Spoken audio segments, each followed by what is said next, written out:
Hello, I'm Paul Pluta and welcome to Paul Pluta Prestige.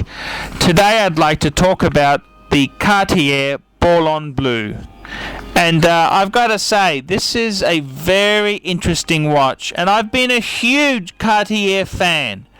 And one thing about Cartier is that what they tend to do is they're a very traditional company, but they're always at the cutting edge of design. Now, the downside of that is that some of their Cartier pieces they keep for a couple of seasons and then they ditch.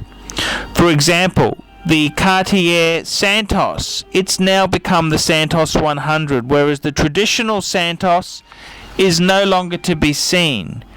And the downside of this is that on the second-hand market, they can be very savage. The retention of value can be quite savage, and even the traditional stud like the Cartier Panther, it's no longer available, and it's also savaged.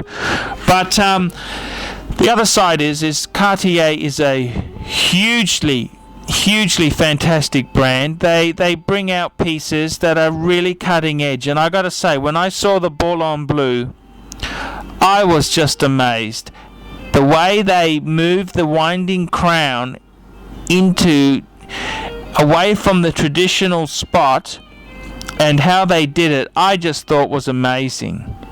And I think the Ballon Bleu is just a beautiful piece. And I'd even go as far as to say, I love it. It comes in steel. You can get it in two-tone, and you can get it in solid gold as well as white gold.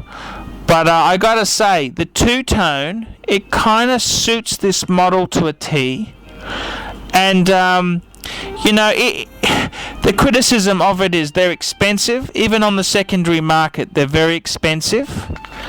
And I think you might, if you bought one, they may not retain value in the long run, but who cares? As long as you enjoy it, you love it, and you get pleasure out of it, maybe that's a big enough dividend for you. And the Ballon Bleu, I mean, it's just Cartier does this. They introduce models which are better than the previous ones, and I can remember seeing the first Roadster that came out, the Cartier Roadster, and I can remember when the Cartier Pasha came out. I thought, oh my God, it's beautiful.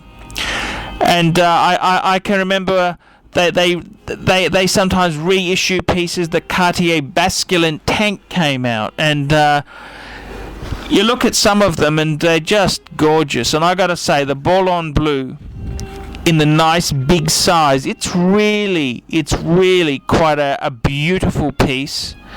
And if you want something, it's a little bit flamboyant, it's a little bit, it's a stylish piece. Make no bones about it.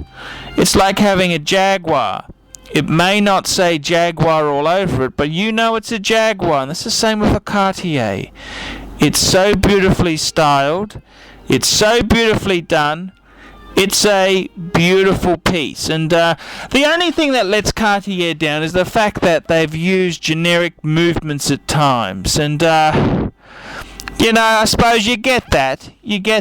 A lot of makers have, and let's not just single out Cartier, but Cartier, one thing about Cartier is the design is where they excel. Their design excellent is second to none. I mean, Rolex toes the line. They don't change much. It's evolution, not revolution. Whereas Cartier, the design principles are revolutionary. And sure, it may not have a movement like a Patek or an AP or a Vacheron, but where it's cutting edge is the design style of it, and that's what you're buying, is that design brilliance. And I think as long as you realize that, you're pretty well okay with a Cartier Ballon Bleu. Okay, let's go through the rating there. For the brand Cartier, I'm going to give it a 7 out of 10. For the status in the range of the Ballon Bleu, I'm going to give it another 7. And that's because this model is so revolutionary. It's the future for Cartier. As far as the movement goes, well, look, Cartier is starting to move more in-house. So I'm going to give them an encouragement point, and we're going to give them 7. The overall quality and finish of the piece, well, look, it's design excellence. It's design excellence, and they are well-made pieces. I'm going to give it a 7. And finally, the Paul Pluta Prestige rating, I'm going to give it a 7. So we tally that all up, 35 for the Cartier Ballon Bleu.